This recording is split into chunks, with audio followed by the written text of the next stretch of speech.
네, 시장에서 주말 새 있었던 정치권 그런 변수들이 해결된 월요일장의 모습은 어떨까? 어떻게 보면 기대를 하면서 오늘장을 맞이했던 투자자분들이 많으셨을 텐데요. 시장은 이제 다시 정치권 뉴스보다는 그래, 우리의 경제적인 그리고 현 기업 가치들을 따라서 움직이자로 돌아선 것 같습니다. 시장에서의 큰 호재가 없는 상황이긴 하고 종목별로 움직이고 있는데 그 안에서 마감 전략은 어떻게 세우는 게 좋을지 두 분과 이야기 나눠보도록 하죠. 김미수 대표, 이성희사 나왔습니다. 어서 오세요. 어, 네, 안녕하십니까. 두 분은 개인적으로 오늘 시장이 되게 좋을 거라 생각했어요? 아니면 또 시장에서 좀 세론으로 작용할 거라고 생각하셨습니까? 저는 그래도 적당히 적당히? 적당히 그런데 여기에서 팔면은 네. 안 좋구나라는 생각을 하고 있었어요. 다른 단어 쓸 뻔했어요. 네, 팔면 안 좋을 수 있다라는 아우 생각했습니다. 깜짝이야. 우리 김미수 대표님은요? 환율이 네. 네. 좀 그렇습니다. 그래서 네. 그냥 약간 세론 가능성이 좀 나오지 않을까 싶었는데 그래도 잘 버티는 것 같고요. 네. 근데 종목 장세네요. 네, 거의 포인트를 맞춰야 될 것 같습니다. 네, 시장에서 일단 계엄 사태 이전까지 코스피 코스닥이 회복을 해냈는데 환율이 그 전의 모습으로 다시 돌아오지 않았다라는 게 약간의 걸림돌로 남아있는 상황입니다. 그래서 종목별 장세가 나타나고 있는데 저희 남은 20분 정도 마감 전략 어떻게 세우면서 종가 베팅하는 게 좋을지 먼저 이성 이사님의 전략부터 들어볼까요? 저의 전략은 네. 기술적 분석 노리기입니다. 저번 주와 동일한데요. 이렇게 말씀드리는 이유는 아무래도 반등이 나올 만한 위치에 있는 종목들 같은 경우, 그다음에 뭐 지수 같은 경우는 추가로 뭐 방향을 정할 수 있는 상황이다 보니까 기술적 분석 노리기라는 말씀을 드리고 막 떠 있는 종목, 그다음에 과하게 빠져 있는 종목 이런 쪽 중에서는 기술적으로 지금 추세가 살아 있는 쪽을 접근하는 게 낫다라는 점에서 이와 같은 포인트를 말씀드리게 되었습니다. 지난번에는 과대낙폭 노리기도 한번 하셨던 걸로 알고 있는데 맞나요? 네, 네, 그 부분도 있었습니다. 네, 근데 이번에는 이제 기술적 분석을 노려보겠다. 네. 김민수 대표님은요? 네, 그거 받겠습니다, 제가. 네. 아유, 과대낙폭입니까? 예, 예. 제가 받아서 네. 예, 낙폭 과대인데 뭐 그렇게 크게 시장에 좀 오해가 있는 종목 같은 경우는 네. 일단 낙폭 과대한 거는 좀 돌아가야죠. 그런 쪽에서 지금은 이제 종목 장세다 보니까 약간 중소형주 쪽에서 좀 시세 지지권 잘 맞고 잘 지지하고 그다음 돌아가는 종목들을 찾아보는 게 좋겠다. 이렇게 말씀드리겠습니다. 그러니까 두 분 모두 다 어떻게 보면은 시장에서 지금 달리고 있는 말에 올라타기보다는 약간의 가격적인 매력도 있고 오해가 있었던 그런 종목들을 잘 발굴해 보자로 들리거든요. 이성 이사님, 네. 기술적인 분석으로 발굴된 오늘의 종가 베팅 종목 무엇입니까? 전력 관련된 종목이에요. 전력 관련된 종목 중에서 시장의 오해가 해소되는 상황의 종목을 말씀드리려고 합니다. 네. 효성중공업이에요. 오, 전력인가요? 네네. 오. 전력 기기 관련해서 계열사 쪽에 좀 이슈가 있었다 보니까 이 효성화학 같은 경우를 인수할 수 있지 않을까라는 우려가 있었는데요. 그거는 이제 해소가 됐죠. TNC 쪽과 이 연결된 기업들이 해소를 해주다 보니까 효성중공업은 이슈가 이제 없어지는 거고 하다 보니 이제는 본업 가치 쪽에 초점을 맞춰서 바라볼 수 있을 것으로 예상이 됩니다. 변압기 쪽 기업들 같은 경우가 뭐 특정 기업은 선별 수주를 받고 있고 우리 쪽 같은 경우는 증설을 단행한 부분이 내년에 이제 본격적으로 더 반영될 수 있다 보니까요. 4분기는 마진이 살짝 쉬어갈 수는 있는데 이게 훼손이 되지 않는 수준이다 보니 1분기는 또 상속입니다. 그래서 긍정에 대한 부분 말씀드릴 수가 있겠습니다. 매수가는 현재가 수준을 제시해 드리고요. 네. 목표가는 50만 원 수준. 전고점 비슷하게 이 정도 갈 수 있을 것으로 보이고 손절가는 39만 원. 가격대 이탈 구간 같은 경우를 책정해서 손절가로 말씀드립니다. 전력단 안에서 오해가 있었던 네. 효성중공업을 선택을 했습니다. 저희가 지난주에 수출 데이터 투자텔미 시간에 이창순 앵커가 소개한 바 있는데요. 이러한 포인트들을 놓치지 않고 잘 보신다면 여러분들이 종목을 잘 발굴하실 수 있을 것 같습니다. 효성중공업이고 여긴 또 다른 오해를 갖고 있는 종목이라고 앞서 이야기하셨어요. 오해 2입니다. 오해2 어떤 네. 종목이죠? 저도 전력 관련된 쪽입니다. 아, 여기도 전력. 예, 운 이사님 따라가야죠. 네. 그래서 일단 오늘은 생각보다 지금 원자력 관련된 쪽으로 많이 알려져 있는데 네, 네. 그쪽이 아니라 훨씬 더 화력 발전 쪽에서 강자로 알려져 있는데 그런 쪽에서 원자력을 좀 떼내고 본다고 하더라도 좀 낙폭이 컸다라는 쪽에서 BHI를 말씀드리겠습니다. BHI는 다 많이들 들어보셨던 HRSG, 그러니까 즉 배열 회수 보일러 관련된 쪽에서 강자로 알려져 있는데 원래 이쪽이 LNG 복합 화력 발전 쪽으로 시작을 하면서 점점 특허 인수하고 넘어오다가 이제 원자력까지 이제 인증을 획득하다 보니까 거기서 원자력 관련주 쪽으로는 알려져 있는데 그게 아니라 오히려 지금 LNG가 만약에 내년에 미국 트럼프 2.0 시대로 들어가기 시작하면서 거기서 이제 수요가 계속 늘어나기 시작하면서 활용도가 높아진다라고 하게 되면 그에 따른 수혜를 분명히 볼 수 있겠다라는 쪽에서 낙폭 컸다가 이제 반등이 나오는 기조를 계속 노려보시는 게 좋겠다라는 쪽에서 일단 정상화는 직전 고점까지 바로 가긴 어렵겠죠. 네. 이제 중간에 저항대가 나오는 한 16,000원대 정도까지는 한번 좀 보시면서 들어가도 되겠다는 관점 쪽에서 목표가로 삼을 수 있을 것 같고요. 손절가는 12,500원으로 지난 저점 때 이탈하는 가격대를 손절가로 말씀드리겠습니다. 그럼 이 BHI를 전력으로 보는 거죠? 원전이 아니라 네, 원전도 있긴 하지만. 있다고 하더라도 뭐 그렇다고 딱 절단시켜서 완전히 뭐 이제 다시 탈원전으로 갈 네. 가능성은 좀 적다고 봐야 될 것 같고 글로벌 트렌드죠. 그렇기 때문에 좀 이래저래 많이 밀렸다 이렇게 봐야 될 것 같습니다. 네, 오늘 두 종목 모두 다 어떻게 보면 에너지 안에 있는 종목이고요. 오해를 갖고 있던 종목입니다. 결이 같네요. 효성중공업 그리고 BHI 선택해 봤어요. 현재 코스피는 약보합에서 코스닥은 강보합 상단에서 움직이고 있는데 오늘 오후에 시세가 급변한 대표적인 종목도 한번 빠르게 훑어볼게요. 오늘 장에 에이럭스와 케어랩스 그리고 제시언 시스템, 감성코퍼레이션, 유니스의 주가 상승이 올랐습니다. 에이럭스는 저희가 앞서 투자타임의 시간에 최현덕 매니저의 탑픽 종목이었죠. 11,980원까지 올라가면서 상한가 안착이 되어 있고요. 제시언 시스템도 6,440원에 여전히 급등 유지하고 있습니다. 우리 이성사님, 네. 비트코인 있으세요? 비트코인요? 네. 웃고 있는 거 보면 있나 봐요. 있으신가 봐요. 네. 없는 사람도 있어요? 다 두 분 다 있으시군요. 이 제시언 시스템이 오늘 네. 그 비트코인 가격에 연동돼서 움직이고 있는데 네. 오늘만 움직일까요? 아니면 내일도 갈 수 있을까요? 뭐 코인은 네. 있어야죠. 가지고 있어야죠. 네. 가지고 있어야 됩니다. 이게 약간 기축 통화화는 될 수 없지만 이 전략적 자산으로 이제 간주가 되다 보니까 코인은 아직 꽃이 피지 않았습니다.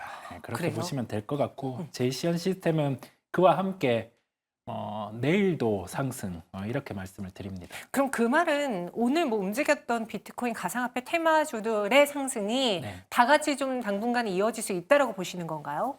이게 그 비트코인 관련주들은 부침이 있을 수 있는데요. 우리가 쿠션을 넣고 이렇게 종목을 보기보다 직접 정면 돌파해야죠. 여력이 되시면 비트코인을 해보는 것으로 그렇게 말씀을 드립니다. 비트코인과 같이 움직일 수 있지만 투자 매력도로 네. 따진다면 그냥 가상화폐 직접 노리는 게 낫겠다라는 의견이었습니다.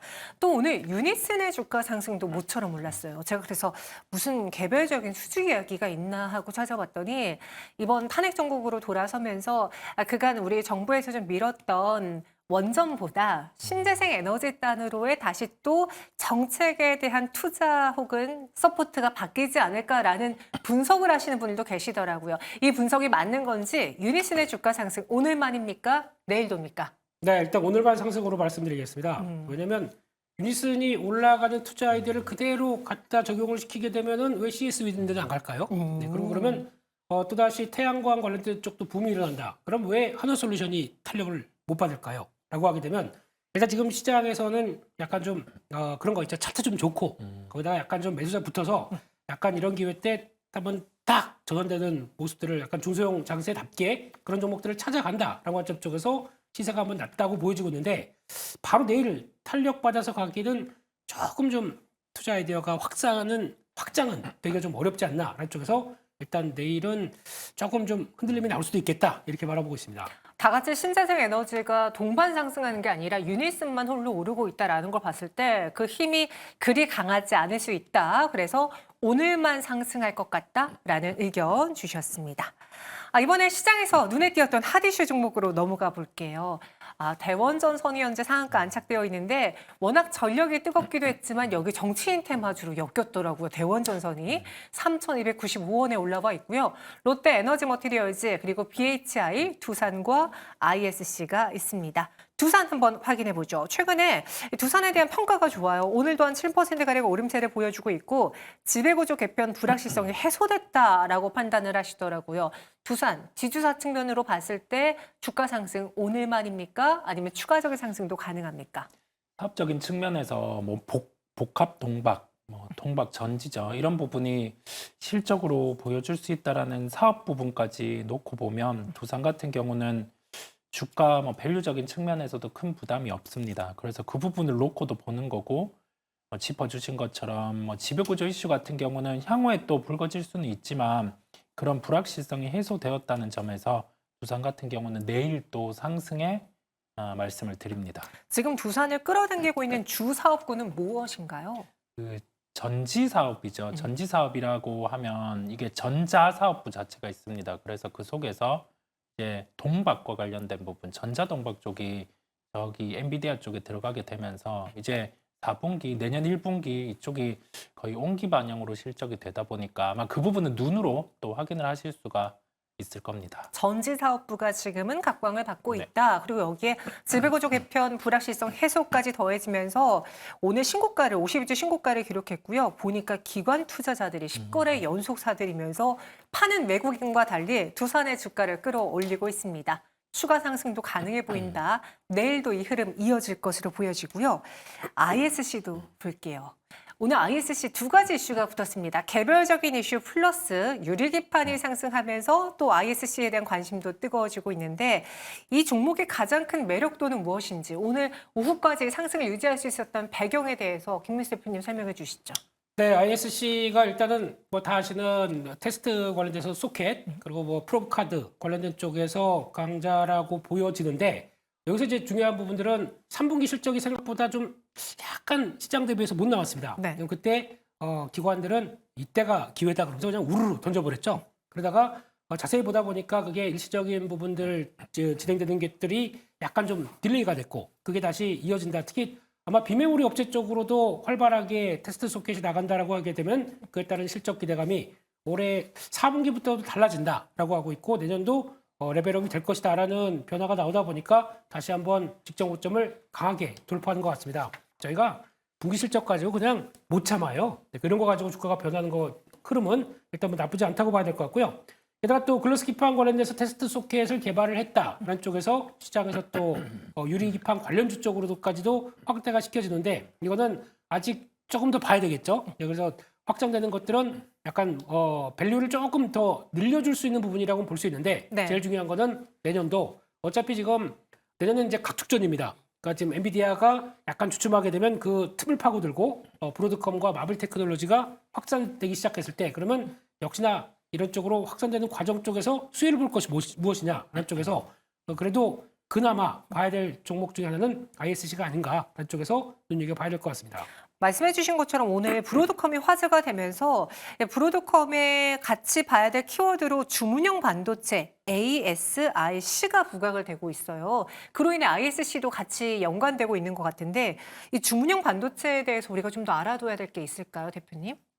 일단 지금 요즘의 키워드가 이제 엔비디아 거 가지고 그냥 다 쓰겠다라고 하는 쪽이 아니라 우리는 위리에 맞게 우리 거 쪽에 적합하게 설계하고 그에 맞게 에이직이라고 그러죠. 그래서 그걸 주문형 반도체 쪽으로 넓혀가는 과정들을 이어가겠다라고 하다 보니까 오히려 엔비디아가 좀 주춤하면서 지금 나오는 말씀드렸던 이제 회사들의 에이직 쪽들이 오히려 부각을 받는다라는 쪽으로 보여지고 있고 이번에 실적 발표 쪽에서도 기업의 이제 실적 내년에 대한 그리고 또 좀 중기적인 흐름들을 봤었을 때 역시나 이 부분은 활발하게 진행이 될 것이다라는 쪽들이 나오다 보니까 그쪽에서 시장은 환호했고 약간 언젠간 이런 단계가 오리라고 생각을 했었죠. 엔비디아가 주춤하면서 나올 수 있는 변화 그를 그대로 이어간다라고 하게 되면 이제 지금부터는 그렇게 됐었을 때 좀 확산되는 나머지 과정들 이거를 좀 더 체크한다라고 하게 되면 그런 이제 에이직 쪽들은 미국 쪽으로 한국은 죄송하지만 아닙니다. 미국 쪽으로 관심 있게 보셔야 될 것 같습니다. 한국 쪽은 보지 말라는데 이성우 사님도 동의하세요? 웬만해선 미국 반- 쪽을 보는 게 반박해 주세요. 맞아요. 이게 반박을 짜내야 되는데요. 네. 방송에서 거짓말은 할 수 없거든요. 그래요? 저도 국내장을 상당히 사랑하는데 네. 거짓말을 하면 안 되다 보니 그쪽은 미국 쪽을 보시는 게 낫습니다. 그럼 오늘 ASIC, AC과 관련돼서 국내에서 움직이는 반도체주들의 경우에는 이슈성으로 단기에 불과할 수도 있다라는 걸 염두해야 됩니까? 네, 쫓아갔다가 약간 불편해질 수 있습니다. ARM 이런 기업들 같은 경우에 핵심이다 보니까 우리가 그 점을 먼저 생각할 필요가 있고 반도체 설계 자산 관련해서는 그 기업들, 삼성전자, SK 하이닉스에서 요청을 해야 되는데 우리나라 기업들에게는 어찌 보면 예전에 계열사로 있었다 보니까 물량을 기본적인 것만 내려주는 정도라고 보시면 될 것 같아요. 난이도가 높은 단으로 나아갔을 때는 직접적으로 우리나라 IP 기업을 쓰지 않다 보니까 시장이 이만큼 커지는 상황에서는 같이 함께 매출이 커질 수는 있겠지만 지금은 그 단계가 아니라 주문형 반도체 시장 같은 경우는 고난이도를 요구하는 점이 있다 보니까 국내에서는 좀 제한적인 점. 다만 뭐 이렇게 재료가 나올 때는 주가가 반응할 수 있다는 점 정도로 보시면 도움이 되시리라는 생각이 듭니다. 네, 그래서 LG과 관련해서는 일단 투자 매력도를 조금 더 갖고 갈 수 있는 미증시 본토를 노려보고 국내 종목들은 이슈성으로 단기 상승에 불과할 수 있다는 거 염두하시기 바라겠습니다. 반면에 오늘 시장에서 눈에 띄게 하락하고 있는 대표적인 종목들은요. 지난주와 희비가 엇갈린 종목들이 많습니다. 정치인 테마주들이 대거 랭크되어 있더라고요. 보시죠. 시장 안에서 토탈소프트와 오리엔트바이오, 일성건설과 오파스넷, 카카오페이가 모두 다 급락하고 있습니다. 탄핵 소추와는 가결이 되었는데 왜 이재명 테마주도 하락하고 한동훈 테마주는 뭐 개별적인 이슈가 있었지만 왜 하락하는 건지 좀 많이들 궁금하실 것 같아요. 오리엔트 바이오 그리고 오리엔트 전공 뭐 이렇게 오리엔트 붙은 종목들이 다 많이 하락하잖아요. 네. 오리엔트는 동양입니다. 네, 뭔 소리죠? 예, 근데 지금 중요한 게 네.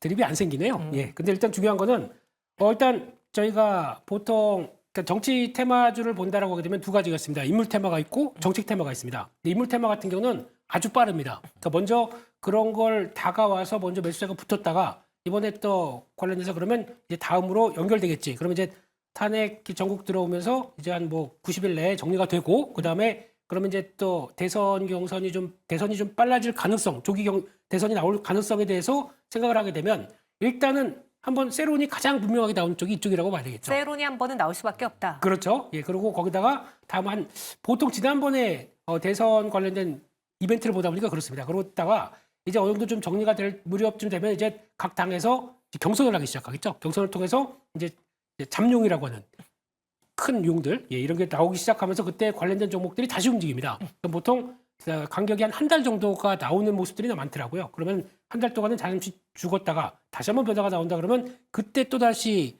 나오는 변화를 좀 체크하는 게 맞지 않나 싶은데 지금은 고점에서는 오래 걸릴 것 같습니다. 잘못하게 되면. 그렇기 때문에 정치 테마 말고 인물 테마 말고 네. 정책 테마로 보는 게 지금은 맞겠다라는 쪽에서 오히려 지금은 집중할 거는 정책적인 부분에 대한 테마주를 조금 더 챙기는 게 맞지 않나 이렇게 생각하고 있습니다. 그러니까 인물 테마주들의 경우에는 세론이 나올 수밖에 없는 상황이고 오늘이 그 시기인 것 같습니다. 그로 인해 하락했고 추가적인 하락도 불가피한 상황인데 여기서 빠르게 손절하느냐 아니면은 한 번 이슈가 부각돼서 반등할 때 나오느냐 그 차이일 것 같은데요. 이성사님은 어느 매도 시기를 노리시겠습니까? 지금은 오늘 주가 보면 저번 주에 이제 최종적으로 그 이슈 직전에 종목들의 거래가 많이 발생을 했었고 오늘은 이제 거래와 함께 하락하는 모습이다 보니까 매도를 하고 다시 기회를 보는 게 낫습니다. 왜냐하면 소멸이 됐다 보니까요. 이 다음에 시간이 그래도 간극이 있다 보니까 우리가 감안할 거는 좀 시간을 가지고 접근하자라는 점에서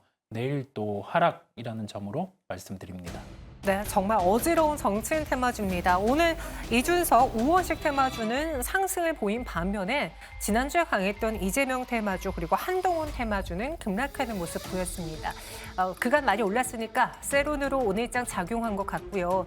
손실이 있으신 분들의 경우에도 다음 기회를 지금 당장 노리기보다는 비중을 좀 줄여보는 게 어떻겠느냐라는 조심스러운 의견 드렸습니다. 12월 16일 월요일 의뢰증시 장을 마쳤습니다. 상승은 했던 시간이 있긴 하지만 코스피 결국 하락으로 마감이 됐고요. 코스닥만이 강보합권 정도의 수준의 상승을 보인 것으로 보여집니다. 먼저 코스피 마감 브리핑부터 해볼게요. 오늘의 마감 상황 어떻습니까, 대표님? 네, 일단 코스피 지수는 0.2%, 5포인트 동시효과에 조금 좀 낙폭은 줄였는데요. 그래서 2489선, 88선 이렇게 마감이 되는 것 같고요.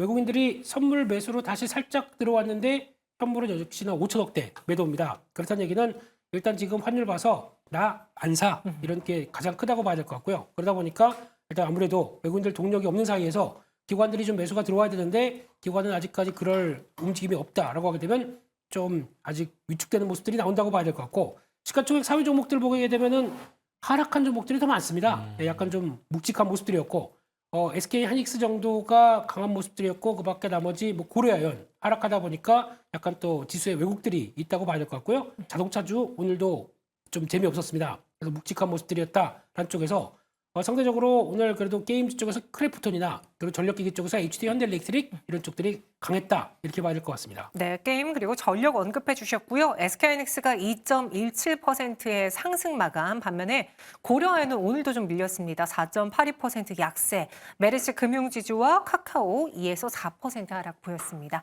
이어서 코스닥의 마감은 어떻습니까?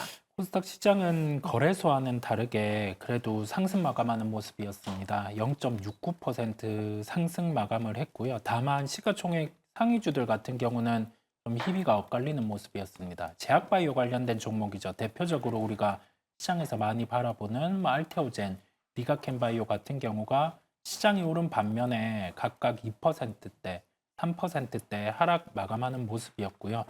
최근에 기술적으로 좀 시장에 주목이 되는 뭐 초전도체 관련된 신성 델타테크는 시가총액 9위까지 올라오는 모습이었습니다. 마지막으로 시장에서 오늘 화두가 되었던 쪽은 유리기판 쪽이었습니다. JNTC, ISC 같은 경우가 각각 10%, 8% 이렇게 마감을 하면서 이번 주에 뭐 유리기판 관련주들의 시세 연속성이 있는지를 살펴보시면 되겠습니다. 유리기판 오늘장 뜨거웠죠? 저희도 여러 번 언급을 했는데요. 콕 집어주셨습니다. 내일을 위한 시장에 대한 재료도 미리 한번 만나볼게요. 두 분은 어떤 재료를 먼저 주목하고 있는지 보시죠.